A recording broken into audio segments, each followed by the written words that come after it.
کیا خالی پیٹ پھل کھانا خطرناک ہے، خاص طور پر شوگر کے مریضوں کے لیے؟ ہم سب نے سنا ہے، صبح سویرے سیب کھاؤ، ڈاکٹر کو دور بھگاؤ، لیکن کیا واقعی خالی پیٹ پھل کھانا ہر کسی کے لیے فائدہ مند ہے؟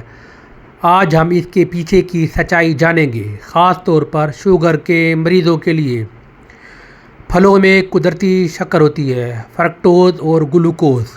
جب آپ خالی پیٹ انہیں کھاتے ہیں تو یہ شکر خون میں جذب ہو کر بلڈ شوگر لیول تیزی سے بڑھا دیتی ہے، خاص طور پر صبح کے وقت جب جسم میں ڈان فینامینا چل رہا ہوتا ہے۔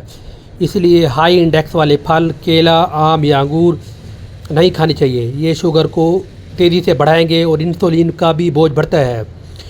اس کا مطلب یہ نہیں کہ پھل نقصان دہ ہیں۔ لو انڈیکس والے پھل جیسے سیب، ناشپاتی، بیریز، پپیتا فائبر اور پروٹین کے ساتھ کھائیں تو محفوظ اور فائدہ مند بھی ہیں۔ شوگر والے افراد خاص طور پر احتیاط کریں، ڈاکٹر اور ماہر غذائیت سے مشورہ لے کر استعمال کریں۔ قاضی ٹی وی پاس اکانومی کو سبسکرائب